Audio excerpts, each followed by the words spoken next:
My fellow citizens, I stand here today humbled by the task before us,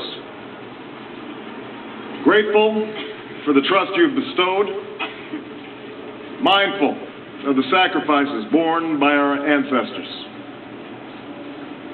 I thank President Bush for his service to our nation.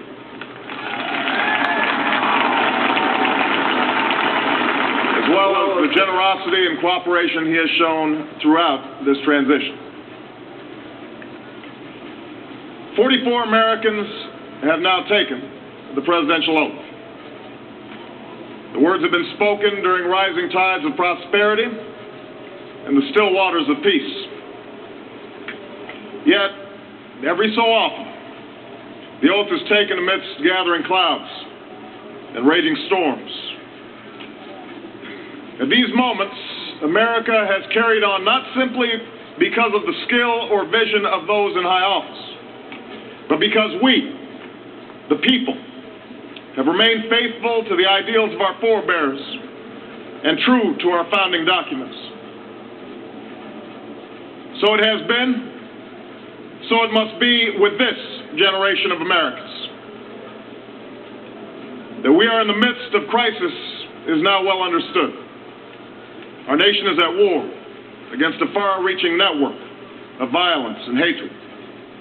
Our economy is badly weakened, a consequence of greed and irresponsibility on the part of some, but also our collective failure to make hard choices and prepare the nation for a new age. Homes have been lost, jobs shed, businesses shuttered. Our health care is too costly, our schools fail too many, and each day brings further evidence that the ways we use energy strengthen our adversaries and threaten our planet. These are the indicators of crisis, subject to data and statistics. Less measurable, but no less profound, is a sapping of confidence across our land. A nagging fear that America's decline is inevitable, that the next generation must lower its sights. Today, I say to you that the challenges we face are real. They are serious and they are many. They will not be met easily or in a short span of time. But know this, America, they will be met.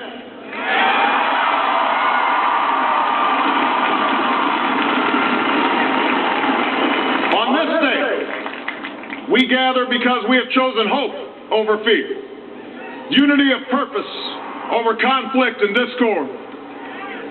On this day, we come to proclaim an end to the petty grievances and false promises, the recriminations and worn-out dogmas that for far too long have strangled our politics.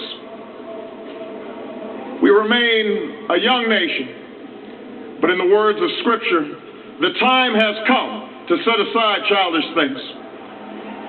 The time has come to reaffirm our enduring spirit, to choose our better history, to carry forward that precious gift, that noble idea passed on from generation to generation, the God-given promise that all are equal, all are free, and all deserve a chance to pursue their full measure of happiness.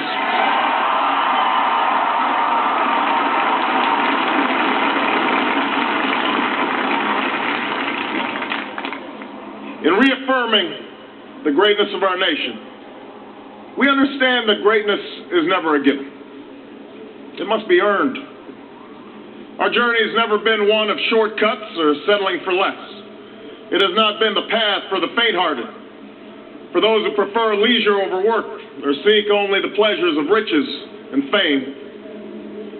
Rather, it has been the risk-takers, the doers, the makers of things, some celebrated, but more often men and women obscure in their labor, who have carried us up the long, rugged path towards prosperity and freedom.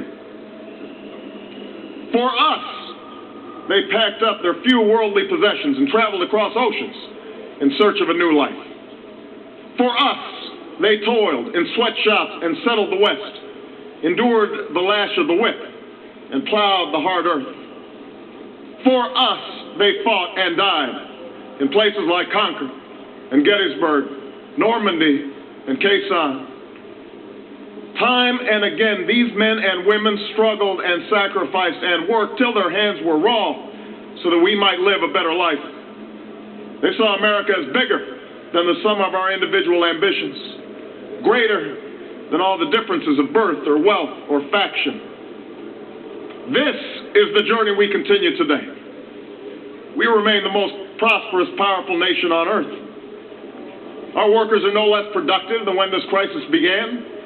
Our minds are no less inventive, our goods and services no less needed than they were last week or last month or last year. Our capacity remains undiminished, but our time of standing pat, of protecting narrow interests and putting off unpleasant decisions, that time has surely passed. Starting today, we must pick ourselves up, dust ourselves off, and begin again the work of remaking America.